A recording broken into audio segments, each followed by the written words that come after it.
Welcome to Cheese in Depth. I'm Michael Landis, and today we're talking to Tillamook and also to Briar Rose Creamery. That's right. Jill Allen and Sarah Marcus are here today to talk about the really fun and exciting cheeses that they have. In addition to that, we also have Oregon grown products. So to introduce you to both Jill and Sarah. Hi, guys. Hi, Michael. Hi, Sarah. Hi, Michael. To do this with you today. Hi, Jill. Hi, Michael. Good to see you guys. Good to see you too. All right, so let's go ahead and talk a little bit about, we have met Jill before, but we have not had a chance to meet Sarah. So Sarah, tell us a little bit about you and also the creamery. All right, well, thanks. I really appreciate being invited to do this. So my name is Sarah Marcus, and I am the owner and cheesemaker of Briar Rose Creamery here in Dundee, Oregon. So Dundee is about an hour southwest of Portland, and we're the heart of a large wine growing region. Lots of Pinot Noir grown here, as well as lots of good beers. We've got hazelnuts. It's a pretty diverse area in terms of agriculture. Of course, there's dairying. And I set up my creamery here in Dundee about 10 years ago, a little over 10 years ago. March was our anniversary. And we've been making cheese since 2010. Started out making goat cheeses and then transitioned to cow's milk cheeses full-time about 2.5 years ago. So we've been cranking them out, and I've been just living the life here in the Willamette Valley. Most of my cheeses, like I said, they're all cow's milk. I do fresh and aged, and they're all my unique twist on not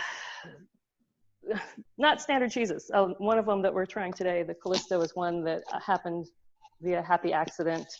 I do fromage blanc, which goes really well with the local Pinot Noirs around here. And that's probably one of our bigger sellers, like at the farmer's market. We are a very small creamery. I only have a staff of about 4 people, 6 if you count like the farmer's market guys, but in the creamery itself, there's only 4 of us. So we are, I consider us a regional cheesemaker. So when people come here to Oregon, you can find our cheeses, and you can find them up into Seattle and down into California.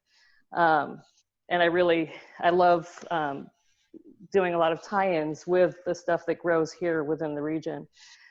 We sell products at our little farm store, just for people to come up and take and go and enjoy them at our local wineries. So we provide the cheese.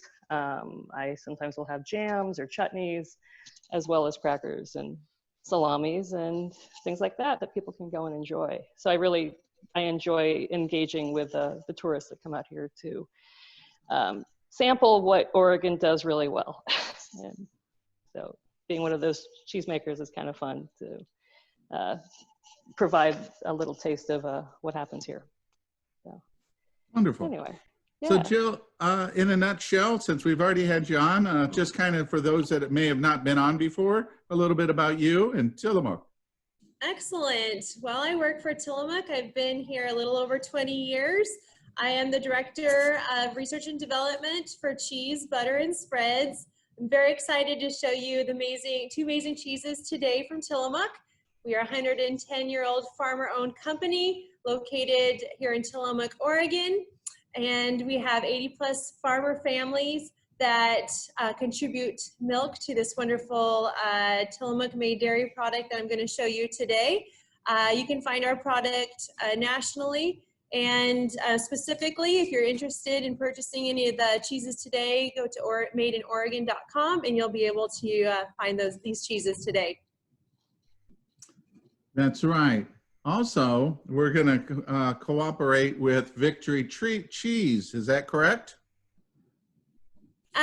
We're going to be highlighting Victory Cheese as a way to take action to help and support struggling farmers, cheesemongers, in the industry during this time of the COVID era. So the Victory cheese box, we don't have one right now currently, Michael, but if you could show the slide that highlights this movement and how we're all coming together to do what's right for the cheese industry, dairy farmers. Absolutely.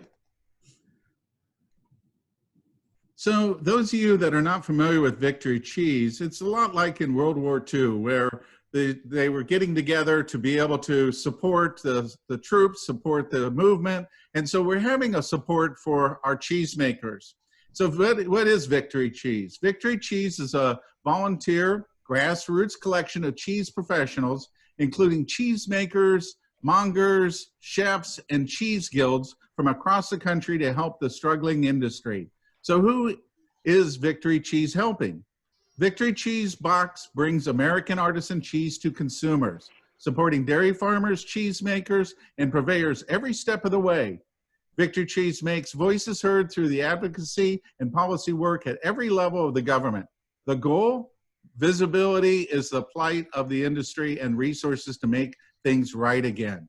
So how do you participate? Well, you can go to victorycheese.com and you can view participating creameries and purchase some cheese. What a great organization for you guys to jump on. And it's just so much that's happening in our industry, and you can support families, cheesemakers, and farmers. I'm excited to try these pairings today. All right. So am I. So let's go ahead and get to pairing number one, which takes us to Sarah. Great. So the first cheese that we're pairing is my cheese called Damona. So I've got it, if you can see it right here. There's a whole wheel that's cut in the photograph here on the slide. This is a rindless cheese that I make. And it was actually one of the newer cheeses that I've started producing. I created this one with the help of a friend of mine who is a cheesemaker in Colorado. And the challenge that I gave myself was to make what I call a rindless cheese. I hadn't done one before. All of my cheeses, for the most part, are, as she put it, they're very fussy cheeses. So they're all cheeses, for the most part, that are washed rind, or I do a couple of bloomy rinds. Cheeses that have a lot more finesse to them. They're a little, they take more work. And part of it was, you know, to have more hours for my staff to give them stuff to do, especially during the slower times of the year, like in the winter time. So I created all of these other cheeses that are a little, they have more labor involved. So this one, my focus was to try to get a cheese that I could make, and then after it dries out enough, I could vacuum seal it and just let it age anaerobically. And I love challenging myself. It's one of the things I really love about cheese making, is that there's always something new to learn. And so aging a cheese in a plastic bag for me was a challenge. So I took this cheese and I really wanted to have some way to set it apart. So it wasn't just, you know, it's not a cheddar. It's the base recipe is actually a Havarti.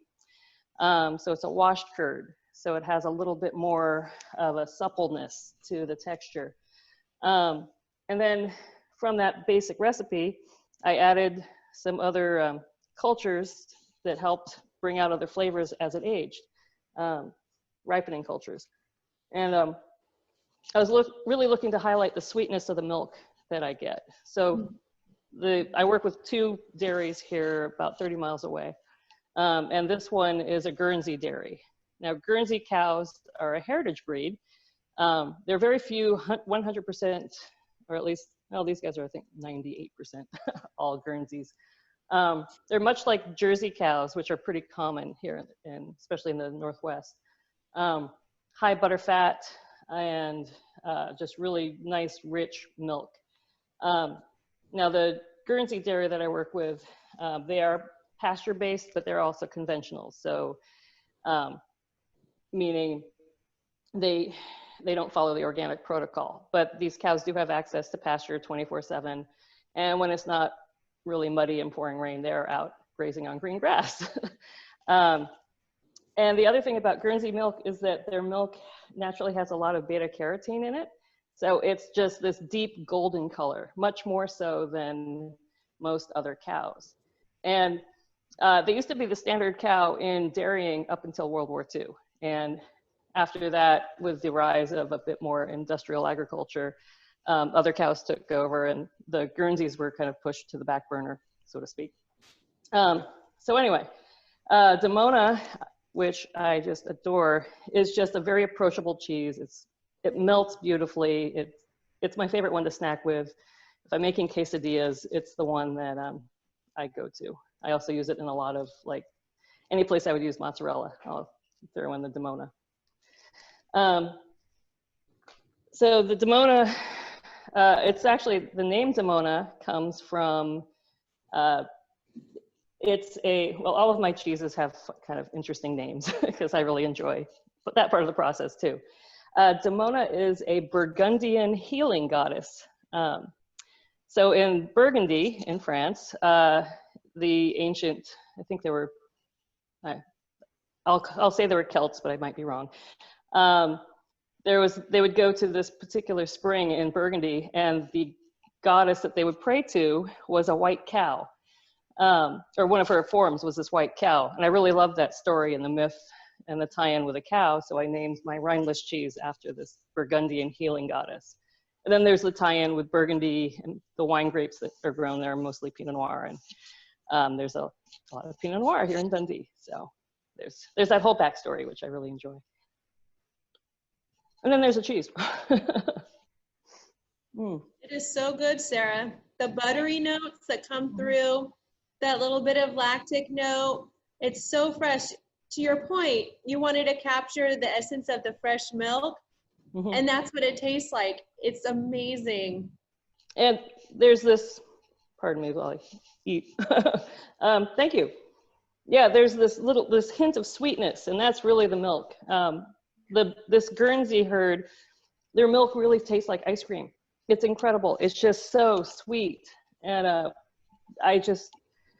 I love bringing it up to here to the house because it's just got this inherent, I mean, you can kind of taste a little of the grassiness in it, just a hint, but it's so buttery, and that sweet note that comes through.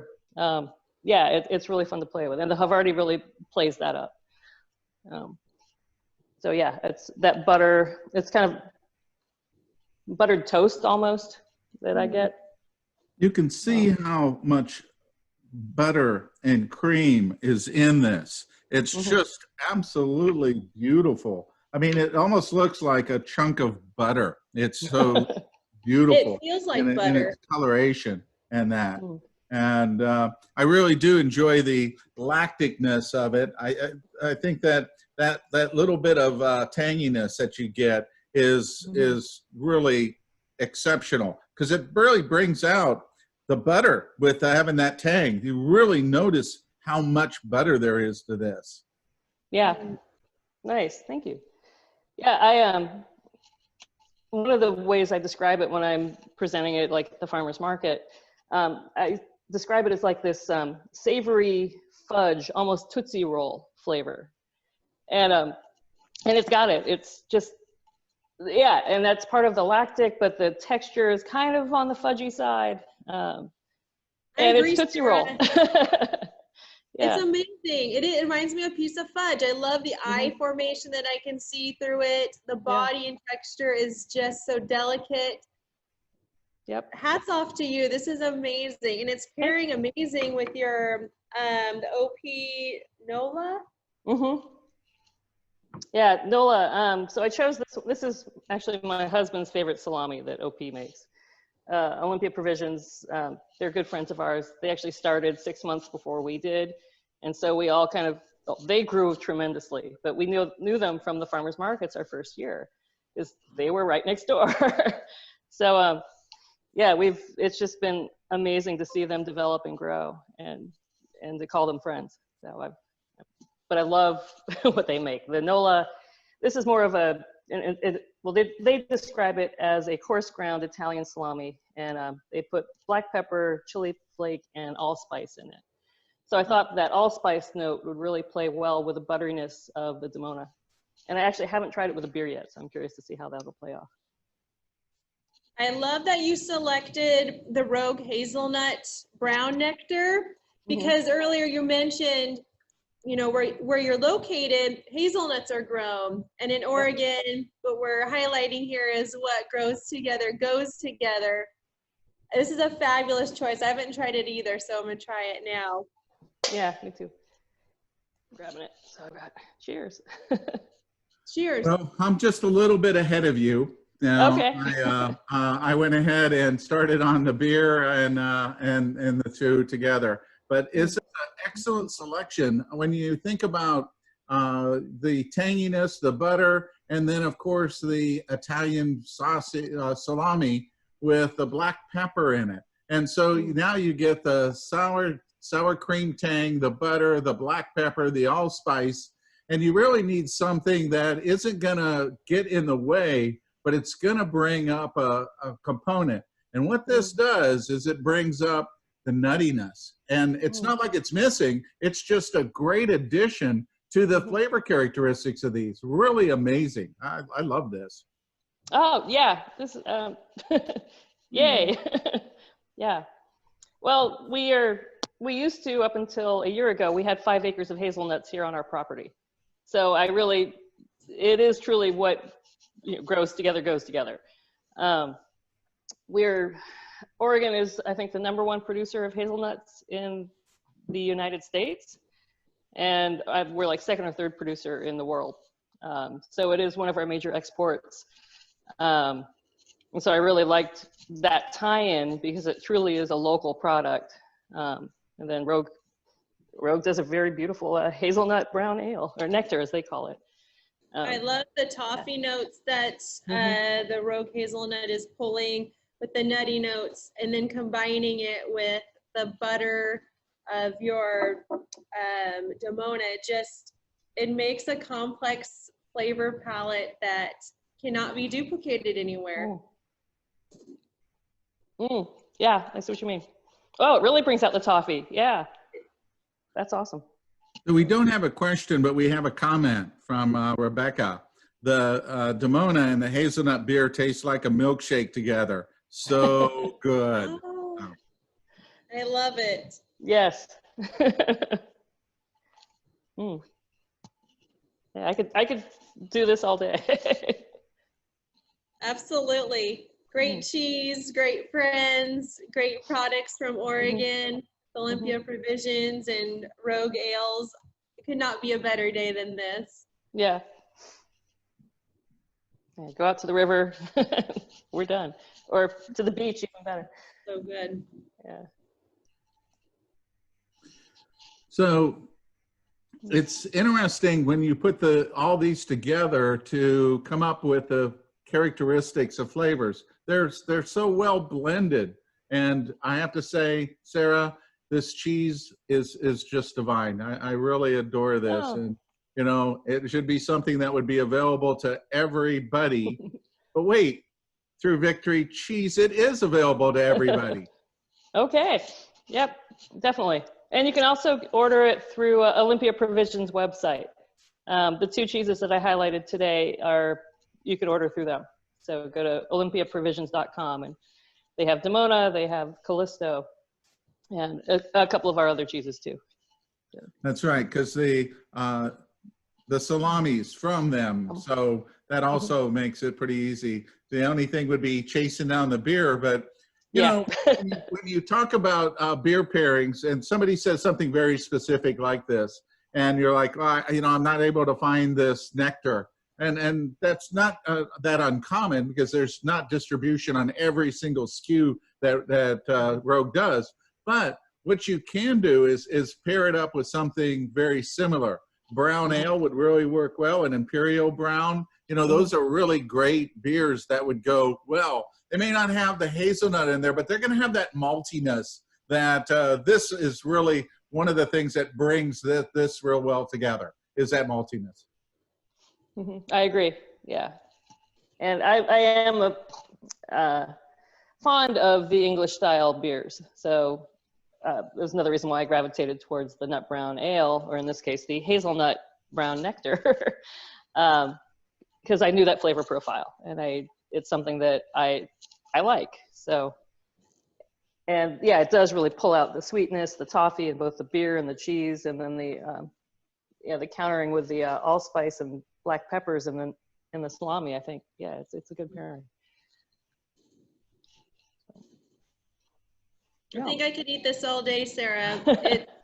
It's a dessert in itself. It's so wonderful. Cool. Well, next time we're together, Jill, let's do it. Okay, absolutely. All right. Today we have the 2016 Tillamook Makers Reserve Aged White Cheddar. It's a classic cheddar flavor that has sweet and nutty notes with caramel, vanilla, a hint of grassiness with that little bit of umami to add that unexpected zing. The body and texture is very creamy because our cheddars have a higher dairy component.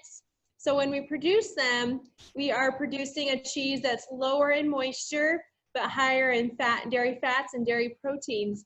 So as the product ages, the body will become a little bit short, or what we call shattering, a little bit dry, but yet once you chew it, masticate it, it's going to be very creamy, very luxurious on your palate. What we've done today is looked at to see what would pair really good with those fruity, custardy notes that the 2016 encompasses with the Rogue Honey Kolsch. The Rogue Honey Kolsch is a sweet, so looking at that to pair with the fruitiness of the 2016. So bringing those sweety malty notes with a little bit of that bitter roasted biscuit note from the Rogue, and then overlaying it so that they complement each other with the 2016 buttery, rich, robust fat notes. And then on your cheese board today, marrying that up with the Olympia Provisions pork rillettes, which these are actually hand chopped, and they encompass warm baking spices with a little bit of ginger and a little bit of thyme.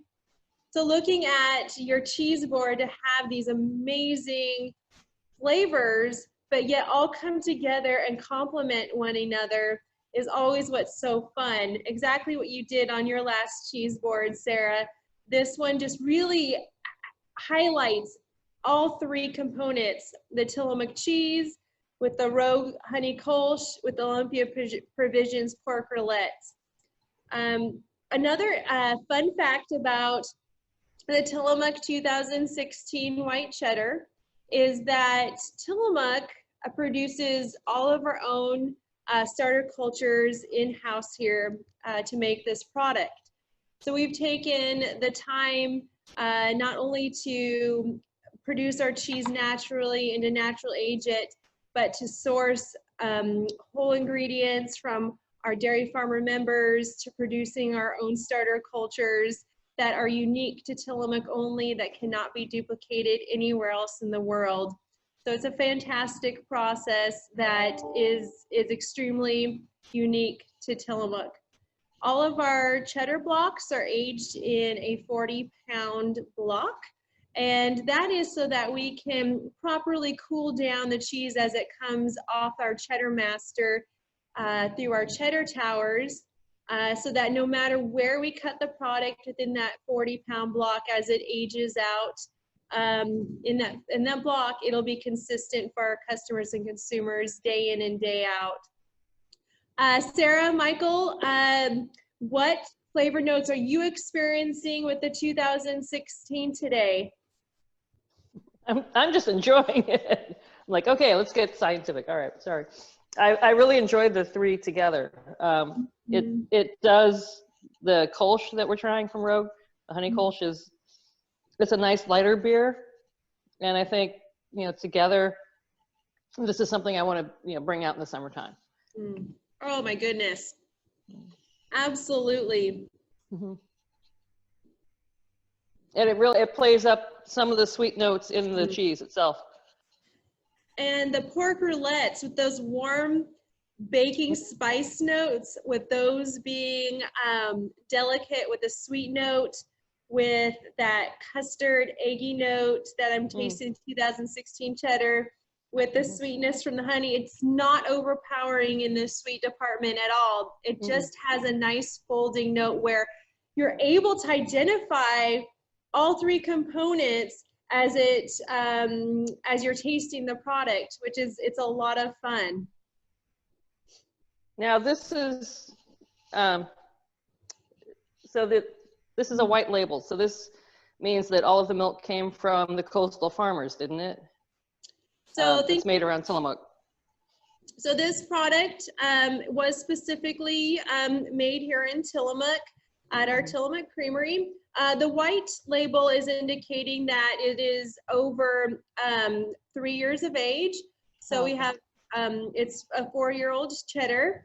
What excites me about cheddar is that the flavors, the essence and the texture, the body will slightly change year after year as those enzymes start to break down the fats and the proteins.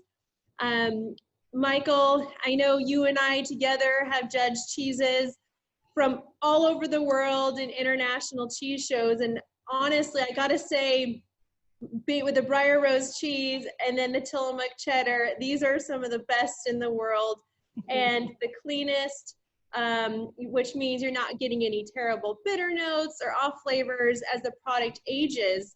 Tillamook, we use the one recipe for our yellow cheddar and our white cheddar, meaning very low moisture, so that as we age the product up to 10 years of age, we will have lower water activity, which will produce less off flavors such as bitter notes. So sometimes when you taste a really old cheddar, you get a strong bitter note, and that's not what you're gonna taste in the Tillamook cheddar. I agree. You know, you and I have had several opportunities to judge together, and one year I had 51 aged cheddar. So, you know, you kind of get used to them. But this pairing with the riblettes, you know, you have the acidity, the tanginess that you get from the really nice cheddar. You know, you get the butter, but there's that saltiness. And you really need that because there's a tremendous amount of fattiness to this. I mean, you know, it's spectacular. I mean, you're not gonna, oh my God, there's just too much fat. There's no such thing. It's really nice. So you really get that nice fattiness out of here. You get the really nice clean saltiness, which works really well. And then, you know, because you have so much, you really need something to help you out. And this Kolsch is absolutely perfect paired with this. You have some maltiness, which adds like a biscuit, you know, so you get a little bit of biscuit with it.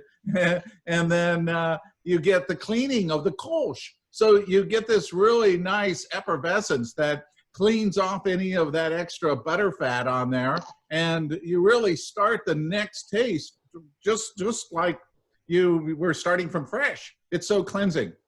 I absolutely agree, Michael. It is extremely clean, and you get to experience that host of so many different flavors over and over again. And I am just so proud to be able to live in Oregon, to be able to have all of these different wonderful products here for us to pair together.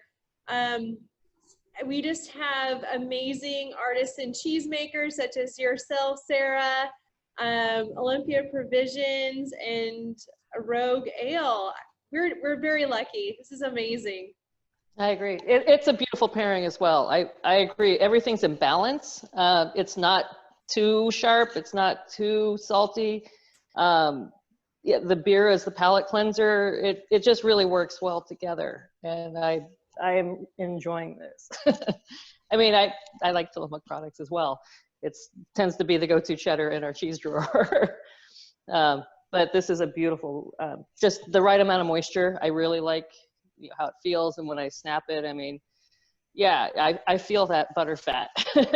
It's nice, and it just coats your palate so well. No, I love it. It's just Sarah, that. I don't know if I've ever told you this, but I like to tell people, you know, when you open up a really old cheddar, you see a little bit of free serum on the outside. That's typical. I like to call that the angel share. So we talk about the angel share for whiskey. I believe cheese also has the angel share. So as a naturally aged cheddar ages and those proteins and fats break down, a little bit of that free serum is going to start to expel. So you'll see some of that if you open up a package within the film. And that's natural process as the cheese ages. And I like to call that the angel's share. Nice. That's Yeah. what's their product a little bit drier in texture as it ages from our traditional medium at the 60 days to the 4-year aged product. Yeah, the Rillettes I do really like this with the Rillettes as well, because it does give you that meatiness to kind of round out, like, you know, give you that meaty with the creamy, with the cheese, with the butter, with the salt, with the fat. Yeah. Oh my goodness. Yeah, that's nice. And I love how the Rillettes have that meat butter encased on the outside. I mean, can it get any better than that? It's just absolutely it's stunning. Like, ooh, look at that. Oh my goodness. Oh my goodness. It's heaven. Well, Yes. you know, I'm going to be using that tonight for my dinner as the fat to cook up some chicken. So I want to just put a little bit in there to kind of bring out some of the flavors, because you don't want to waste that beautiful fat there. I mean, that is, you know, I have 2 golden retrievers that are nearly ready to attack to get to it. It smells so good for them. Yeah. Yeah, we have, our dog is very attuned to all the cheese and cured meat products that we bring into the house. Yeah, as soon as we walk in, he's just like right there. He's an English Springer Spaniel with that nose. Okay, pairing number 3 is Briar Rose Creamery Callisto. So Callisto is this little triangle there. And this is I describe it as an Alpine style cheese for lack of a better way to categorize it. It's not a true Alpine style at all. This is the cheese that I made by mistake. I was going for a Taleggio originally, many, many years ago, and I was a little math challenged, and it turned into what eventually evolved into Callisto. I made it first in goat milk, and that was called Carina. And then I started making it again with cow's milk and had to give it its own identity, and it has kind of evolved into its own cheese.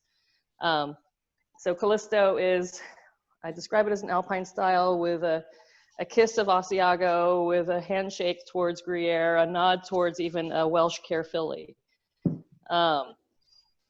It's a washed rind, so we bathe it in just a saltwater brine while it's aging, and then we let one of our aging caves take over and kind of let that rind develop into a little more rustic note. So the rind is edible. I think it brings out kind of a nuttiness, a peanut flavor occasionally. A little earthy. And then the cheese itself, again, it's got that, I call it like a preserved lemon pop. It's got this acidity that comes through on the mid palate, but it's got roasty, toasty flavors that kind of go through and just gives it this really big flavor. And it's pretty complex. It's the most complex of all the cheeses that I make. And so when I was thinking about the pairings, again, I lean more towards like the English style beers. And I thought an oatmeal stout that, this is one of the original beers that Rogue started producing, the Rogue Shakespeare Stout right here. I thought this would pair beautifully with this type of cheese. Now I have not tried the pairing yet, so we'll see. And then I thought the contrasting it with Olympia Provisions, their Chorizo Rioja Salami, which I've got the package right here. I love just that smoked paprika. I thought this would be a good kind of challenge pairing to see how it would go. Again, I love this particular salami, and I also like the sausage. They're the chorizo sausage, the Spanish style that they make as well. And I've used that sausage in cooking, and I've put some of the Callisto on top to melt over it. And I thought it was just beautiful when I was eating it that way. So we'll see how this goes.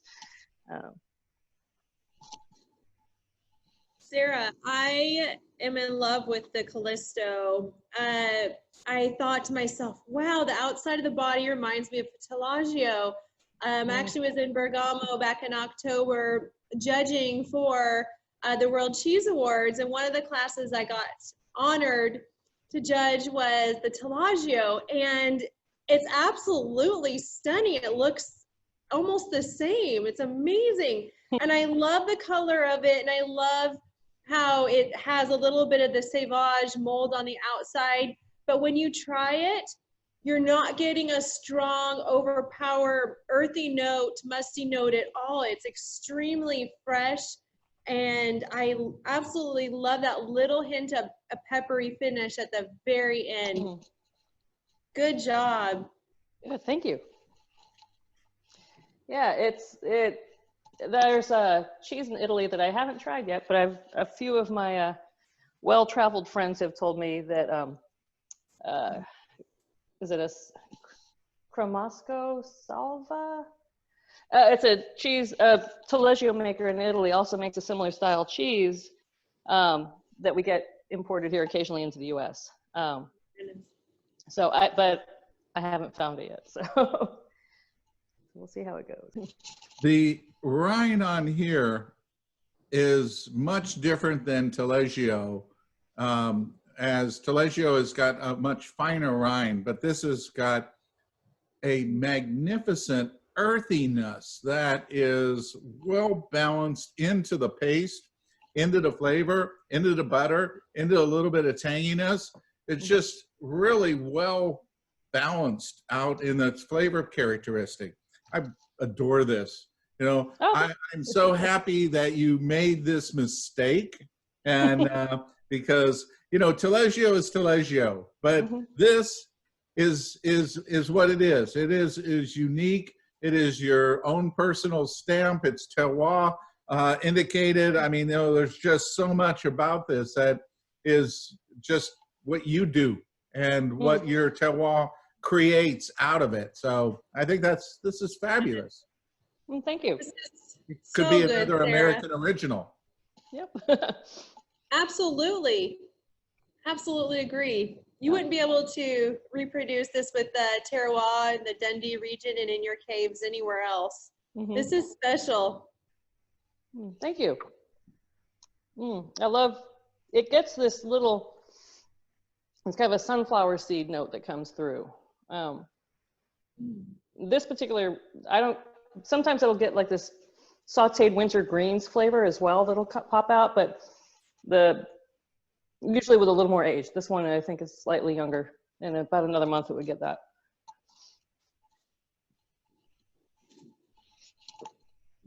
Yeah. What's the longest that you can age the Callisto out to, Sarah?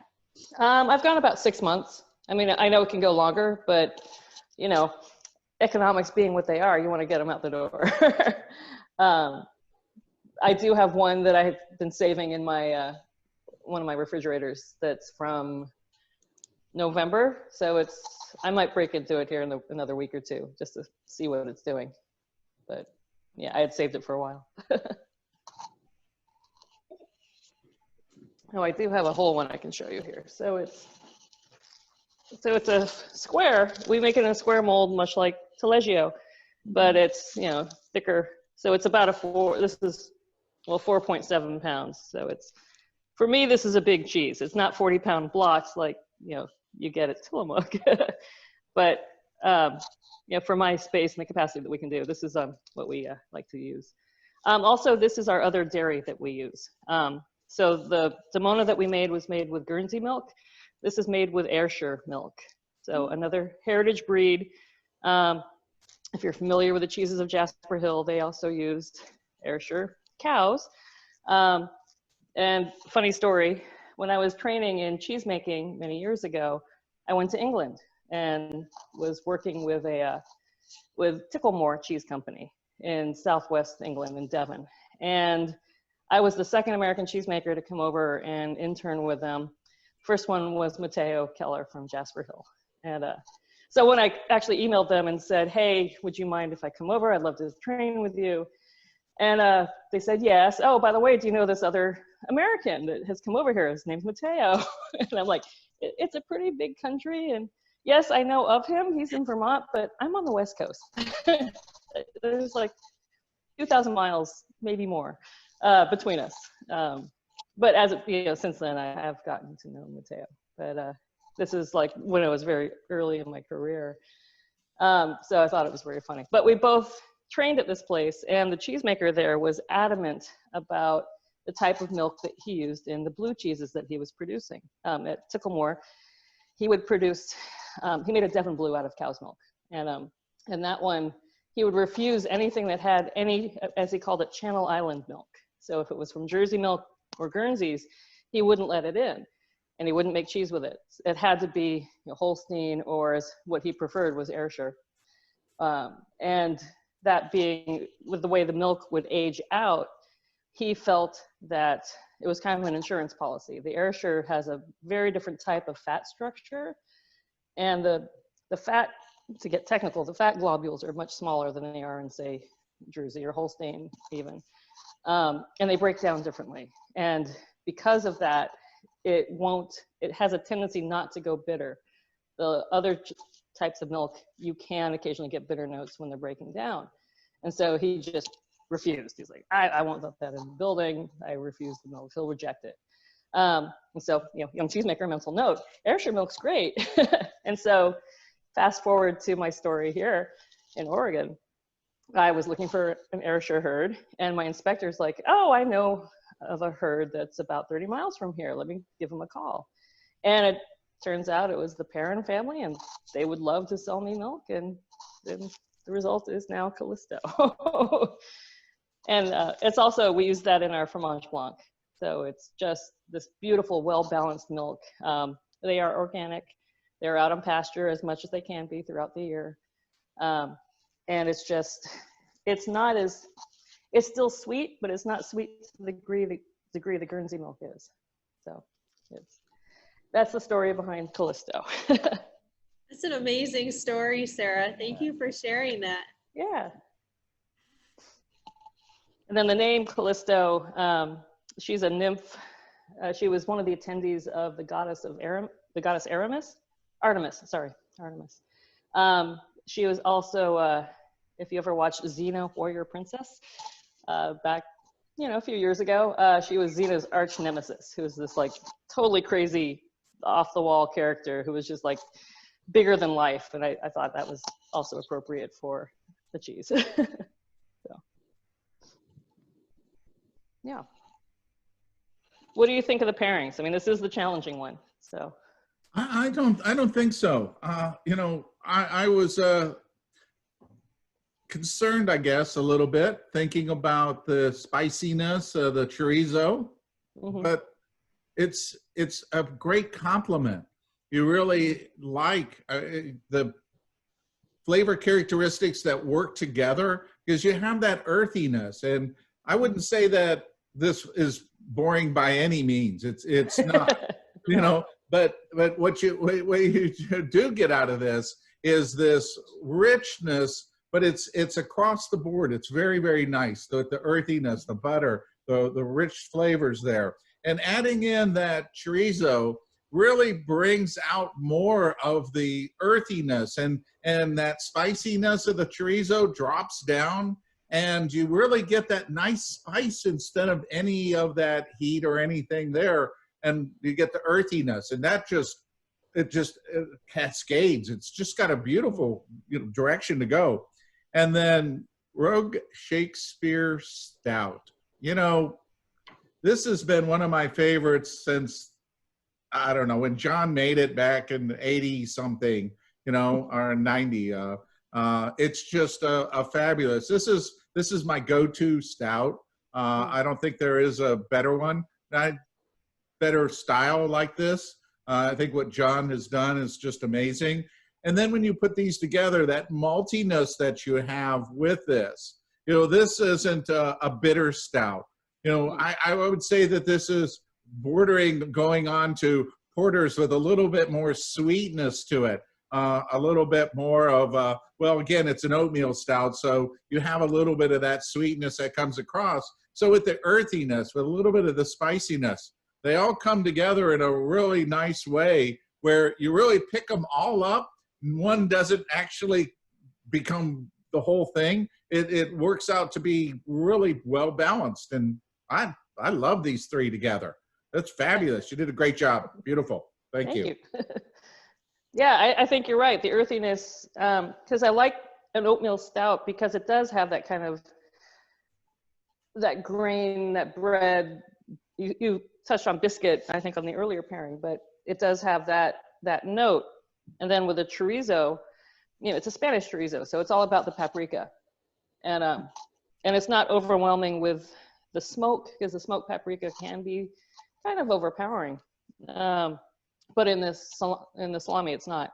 And then pairing it, I think the Callisto kind of is the happy thread that brings it all together. So the fat coats your palate and kind of balances everything together.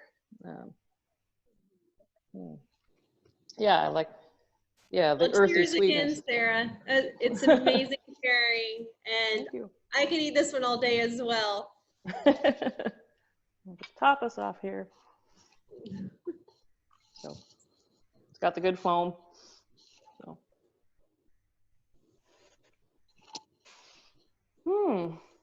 No, I'm happy that pairing worked. It was kind of my roll of the dice. Let's see. Well, just one note for a cheese board, the beautiful color of the Shakespeare Stout with the natural rind of your Callisto, just, it pairs beautifully together. When you put together a cheese board, you want to make sure you have that good visual of color and texture, and you have all of that here, Sarah. Cool. Yay. Well, I'm excited to share with you today the Tillamook Trask Mountain. It is a naturally cold smoked cheddar cheese. The cheddar is aged for 15 months, and then it goes through a cold smoke process with the hardwood hickory. This 15-month aged white cheddar has those robust notes of the hickory wood with a sharp intensity of that smoky flavor. It's a very robust buttery body, and then you'll sometimes pick up a little bit of the crystalline throughout the texture. Some of those amino acids as they start to develop as the cheddar ages. And then today I've paired it with the Rogue Newport Daze, because the Trask Mountain cheddar itself pairs very, very well with stone fruits and slightly barbecued fruits for the summer. And so when I saw that the Rogue Hazy, or the Newport Daze, which is a hazy pale, has notes of stone fruit, tangerine, and peach with a very slight, sweet, smooth body, I was like, this is perfect. It's a liquid fruit that we're pairing here with the Trask Mountain. And then the Olympia Provisions Loukanikat, which is a Greek-inspired salami with garlic, cumin, and a little bit of orange zest. So looking for the hook, the pull of all of those notes for the fruit to blend with the 15-month-old white cheddar that's the cold smoked hickory, really balances out beautifully. And once again, it's another wonderful summer pairing. I kind of had that theme for both, just having that summer theme as we start to approach summer, June 21st. So please try the samples, let me know what you think. Something else that's just very aesthetically beautiful with the Trask Mountain is the beautiful waffle pattern. As the product is cold smoked on our grates, it'll leave this beautiful pattern. So when you put it on a cheese board, you're able to see the contrast of the slight brown from the hickory smoke and then the white of the white cheddar. So it's also something fun to play around with on your cheese boards.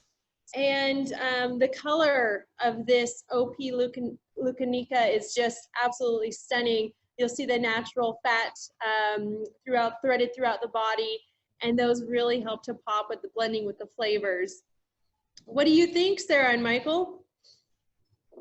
It's delicious. The citrus that is throughout with the beer, and it even brings up a little bit of the citrus in the cheese.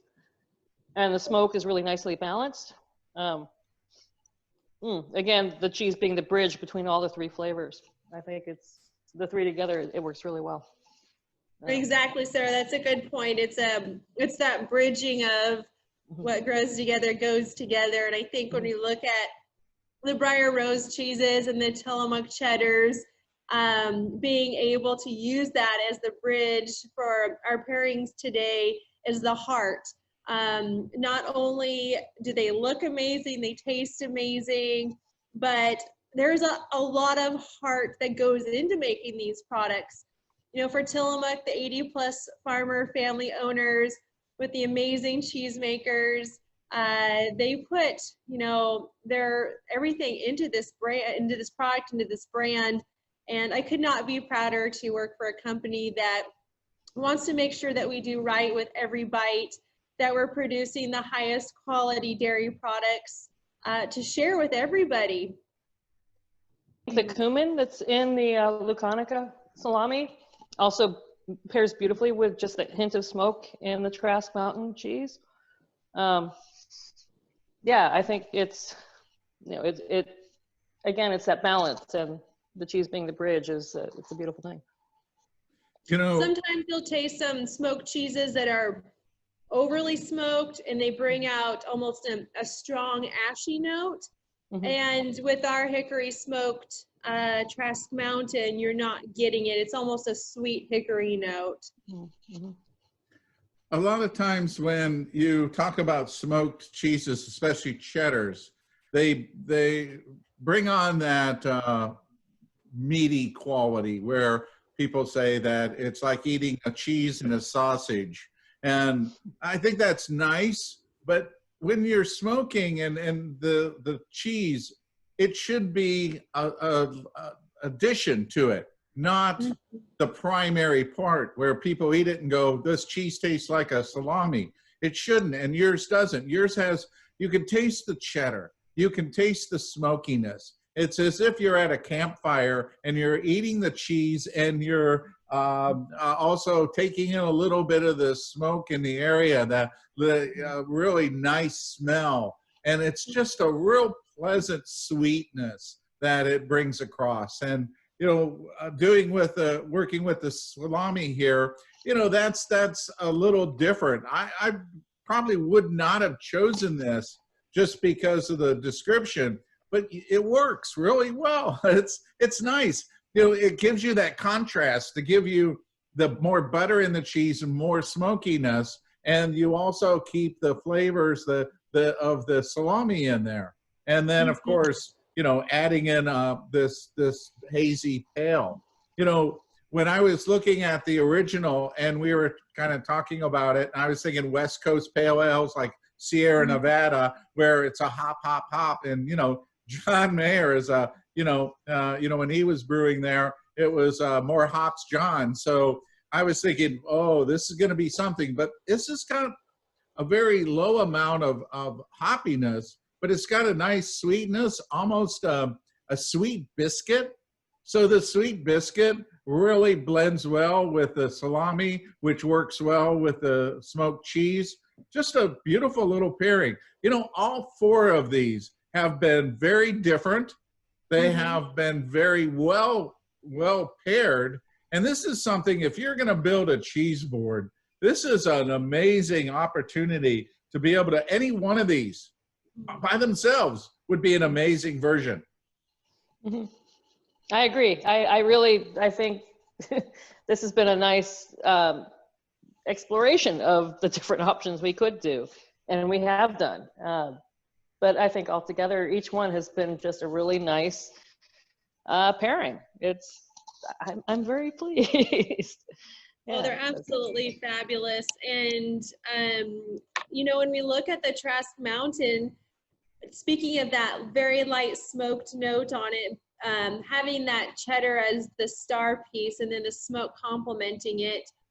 Speaking of what goes together, grows together, here on the Oregon coast, we have several oyster beds here located off our coast, and making oysters Rockefeller, shaving a little bit of the Trask Mountain on top is absolutely stunning, because you get a little bit of that saltiness from the cheese, a little bit of that hickory smoke into that fresh Oregon oyster is one of my favorites.